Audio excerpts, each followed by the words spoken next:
start the meeting here. So good evening, everybody. Welcome to our August 2020 virtual meeting.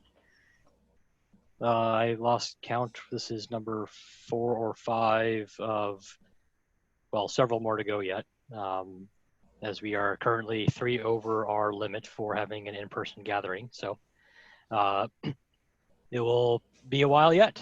So I'm Anthony, KE7OSN, and I'm going to go down the roster as it appears to me. We can do introductions. So first up, we have Drew. Drew Terrell, W3HES, out of Albany. And next we have Mike. And good evening, everybody. This is Mike, W7RS, located in the very northern part of Corvallis, actually up in the Soap Creek area. Then we have Bill. Hi there, Bill, KE7ZKH, coming to you from beautiful Southtown. Andy. Andy, W7AAU, out near Tangent, Oregon. Doc. Doc Schenkel, W7DOK in South Eugene. Ted. W7RTM south of Philomath. I think it's south. I'm directionally challenged, so it could be anything. Next up, Tyler. Tyler, WB7DD, and I'm in South Corvallis, about a quarter mile, almost straight south of Bill. Then Matt. Matt, KF7DVN, and just outside of SIO. Next up, Nathan. Hi, my name's Nathan, AI7NC. I live here in Eugene. Welcome. Let's see. Olin.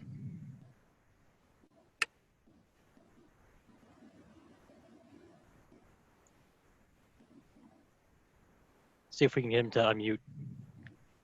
You can hold the space bar down as kind of a push to talk. Yeah, Olin is still muted.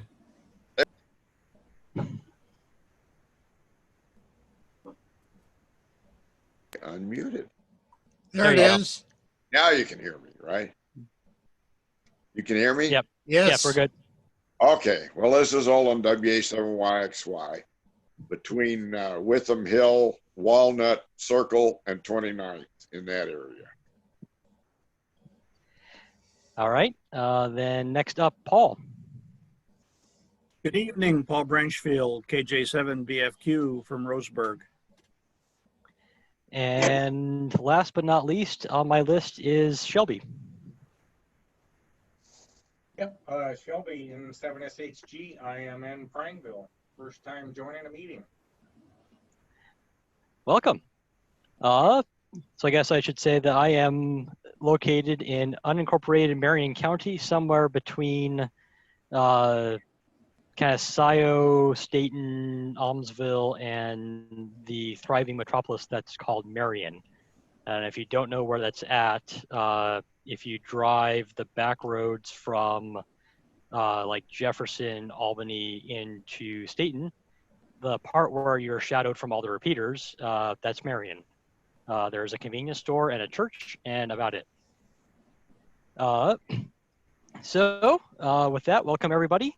The first item on the list is the Secretary's report. Ted.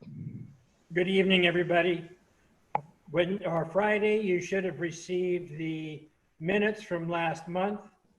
Hopefully, everybody got an opportunity to review that. If there's any updates, changes, and/or deletions, let me know. Send me an email, or just complain. No. W7RTM@ARRL.net is a good way to get a hold of me. All right. Thank you, Ted. Now the treasurer's report. Andy. Okay, treasurer's report. As of August the 14th, our savings account was $1,475.63. And their checking account had $925.70. So our total bank account is $2,406.33. Our PayPal balance is $92.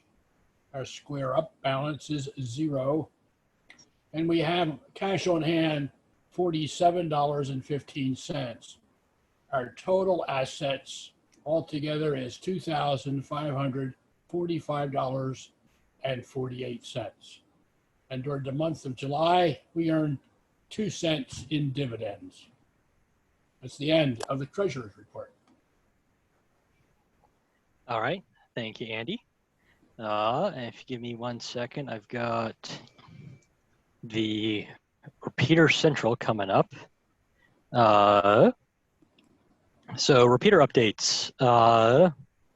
Since our last meeting, I think we have seen Hoodoo is looks like Hoodoo is back on the air.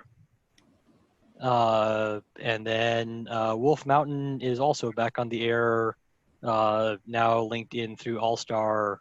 I believe Hoodoo is also, Hoodoo is also now linked on All-Star. So if you're in those areas, feel free to try them out.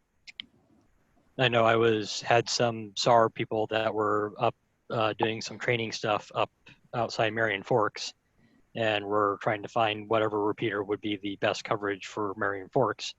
And at the time, I'm like, well, that is probably Hoodoo if you're going to get anything, except for Hoodoo is currently down. So now that Hoodoo is back up, they should be able to be sorely disappointed by being in a hole that is Marion Forks. So that's everything I think I see for the repeater, unless anybody else has any other changes since the last time.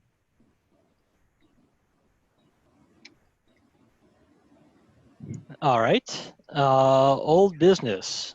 I don't think we have a whole lot of old business right now. Oh, there was the virtual Hamfest that was last weekend or weekend before. The QSO Today virtual Hamfest. So for those that have not had the chance, I think you might be able to get access to the different presentations. I know everybody that registered was going to have access for about a month. So take a look there and see if there's anything, any of the presentations are worth checking out.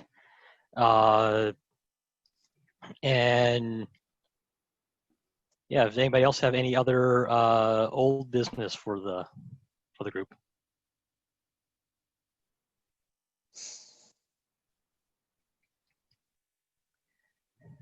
All right. On one more reminder that we have been posting the videos of the meetings and the presentations onto the YouTube channel. And if you would like to check those out, feel free. And there's a subscribe button that will let you get notified when the next videos go up. Probably tonight's will go up probably tomorrow afternoon. It takes just a few minutes to split the videos and get them on the air. New business.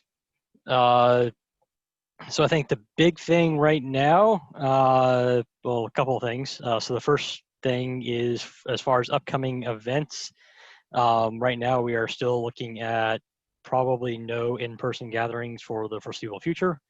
Hopefully that starts to change at some point, but until that does, probably look for all your favorite ham fests and conventions and whatnot to be virtual, if at all. I would not be surprised if the February Rick Rial decides to call it. Little ways out yet, but I'm not optimistic that that's going to happen. I know one of the trade shows that the company I work for normally participates in January. They actually got notified by the venue that they are not able to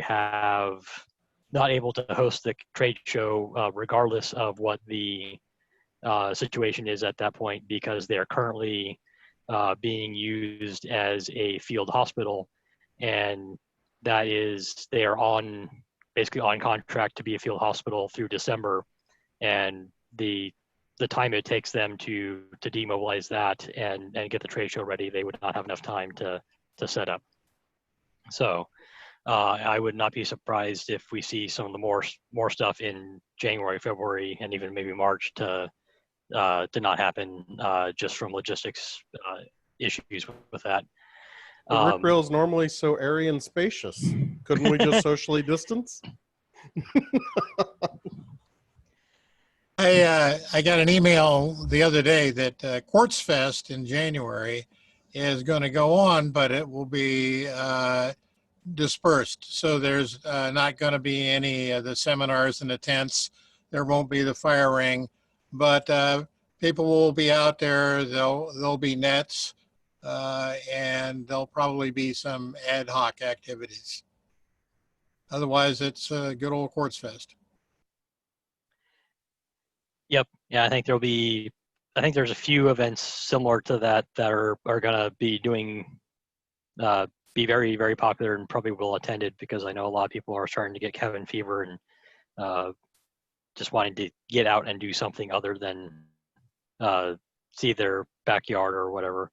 I have one of my good buddies started a job back in November with Apple in Seattle, and his 900 square foot apartment seemed perfectly adequate for him and his wife and his toddler up until the time that they all got locked in the 900 square foot apartment and have only just recently been able to venture out. So yeah, they're having a good time.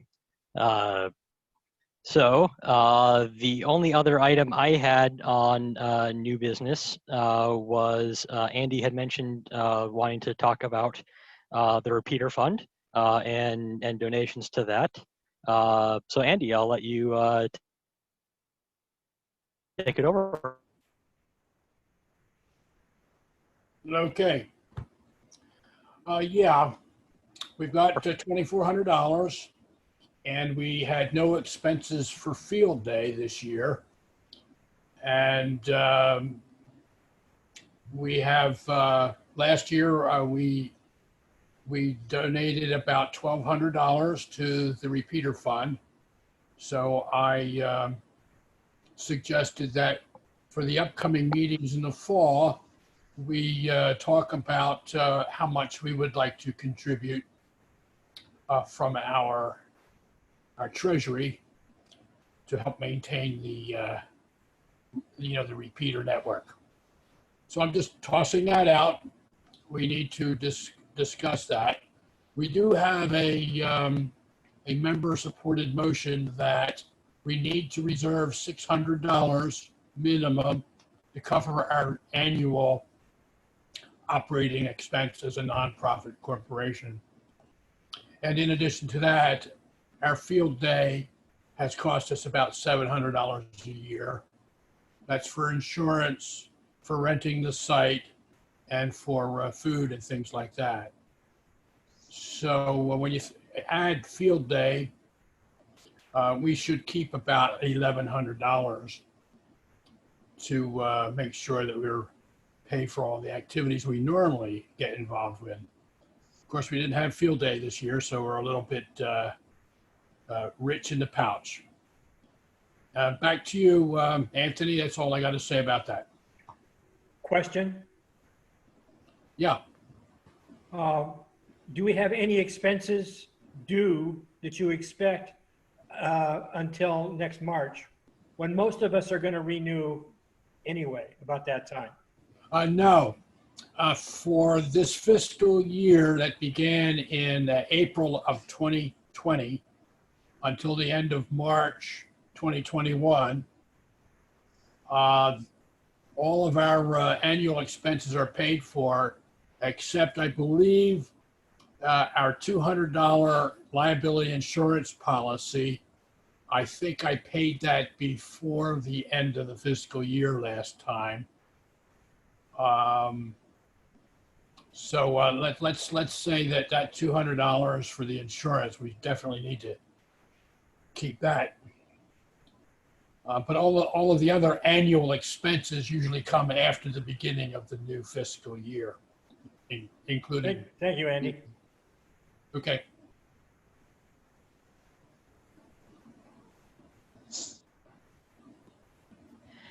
All right, so my internet dropped out for, or my Wi-Fi dropped out for about most of what Andy was saying, so I missed a good chunk of that. However, do we have any motions or anything to entertain for at this time?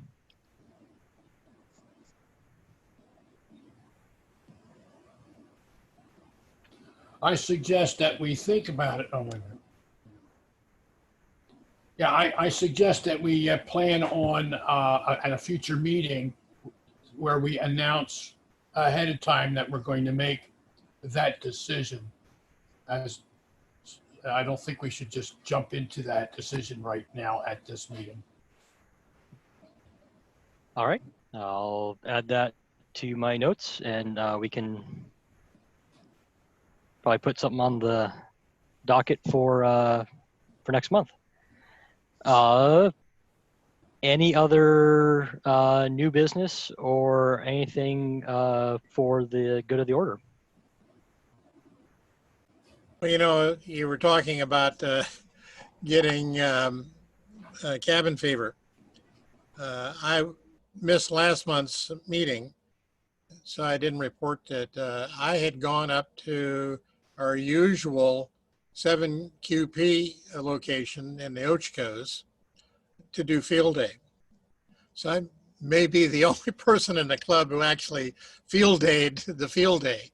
But I was up there with my sister and had a great time. There was a couple of other people up there, but they were at the far end. We never had any interactions with them. Just my sister and I, and lots of QSOs. Fun time. Yeah, excellent. I was actually over on the other side of Sisters from you. So I was over in the Deschutes Forest, just south of Sisters. So didn't hear, or I saw a couple of the times when you were on Facebook, and I tried to tune you in. I think I heard you a couple of times, but I couldn't get through to you. Anything else?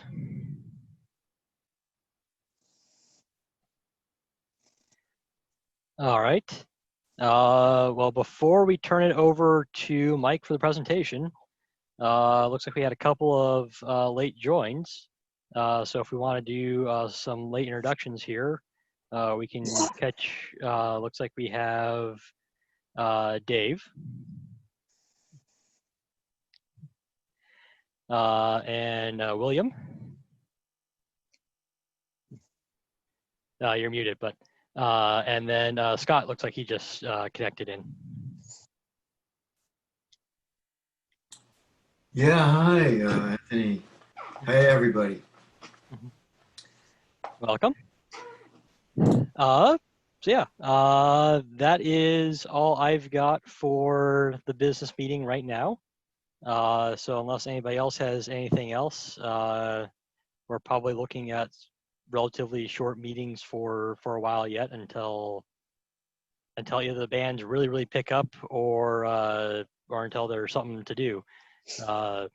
Hopefully everybody is filling out their logbooks and getting all the worked all states on and DXCCs and all the different bands and, the honor roll and all that stuff.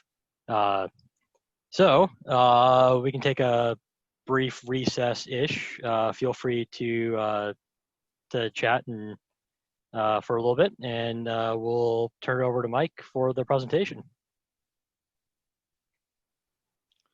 So Dave, it's good to see you here. So what brought you to the meeting there? You might want to unmute and let us know who you are and where you're located. Oh, Eugene, and I'm bored and we can't do anything and we're stuck in the house. So I figured might as well go through and see some of the other meetings. That's not a bad idea to go and visit some different clubs virtually so you don't have to get in the car and travel. I know that distance between Eugene and Corvallis, sometimes that can be a fairly long trip at nighttime, especially during the winter. Yeah, so you're actually, Anthony was just talking about hoping that or the possibility of having other QSOs going on. So while this meeting is going on, I'm still running FT8 in the background. So shoot, I can still run, close QSOs while still yapping on the conference call like this. Say that again, Dave. 30 is open to Europe pretty darn well right now. Yep. 30's is my kind of bread and butter band. I really, really like that. I clean up a lot of good stuff. 20 meters, it's kind of been a little dodgy the last couple of weeks and stuff like that. So it hasn't been it hasn't been like what it was in the winter. Winter and springtime, 20 meters was a really good band out there. Solar Flux made it to 75 this week. And that's the other thing I was going to bring up. The solar fluxes actually woke up a little bit, and we're actually getting some sunspots. I have to say that I kind of moved away from watching sunspots.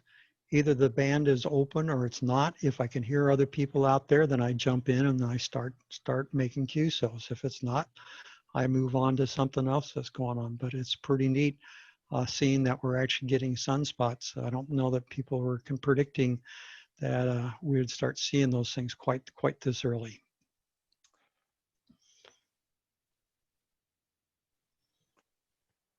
So anybody else been working any of that rare DX out there?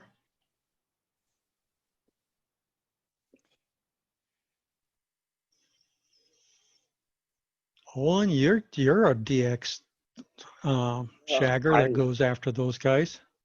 I found that 20 meters has been opening up during the day, and 40's been pretty good early morning hours and late evening. I was kind of dabbling with that North American QSO party. I didn't even know it was going on. I'm sorry I missed it, but there were a lot of Russians on for some kind of event. The only thing I got out of that was something I'd worked before, New Zealand, but at least I could get through there. And they were coming in, he was coming in really good. And the Japanese didn't make their usual appearance. That time I saw one JA on there, and he was workable. So I have been working on the house here, and I'm getting ready to do some. In September, I've got a guy coming over to climb the trees and restring my dipoles. So I'm looking forward to that. Oh, good. Good. Yeah, now's the time to, although it's awful darn hot, if you got some antenna work and stuff, now's the time to get it done, getting ready for a fall. So as we start picking up a few more sunspots, you can work a little more DX.